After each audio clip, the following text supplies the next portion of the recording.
ముందుగా అమర్నాథ్ రెడ్డి గారు పలమనేరు లేరా? జీరో ఎవరు ఉంది? అదే చెప్తున్నా, అమర్నాథ్ రెడ్డి గారు లే.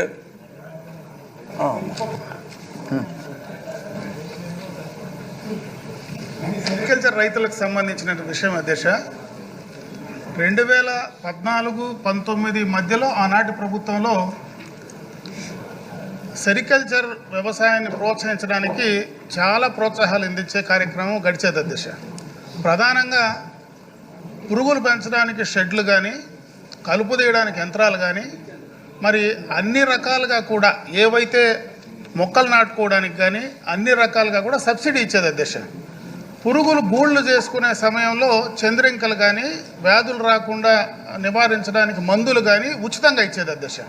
ఇంకొక ప్రధానమైనటువంటి అంశం దీంట్లో పండించినటువంటి గూళ్లకు ప్రతి కేజీకి 50 రూపాయలు ఇన్సెంటివ్ అప్పట్లో ఆ ప్రభుత్వం ఇచ్చేది అధ్యక్ష.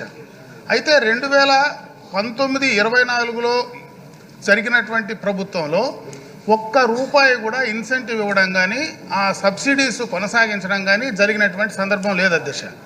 కూటమి ప్రభుత్వం వచ్చిన తర్వాత దాదాపు 10 నెలలు అవుతా ఉంది, ఇంకా కూడా ఈ కార్యక్రమాలు ఇన్సెంటివ్ ఇప్పటిదాకా కూడా రిలీజ్ చేయలేదు అధ్యక్ష.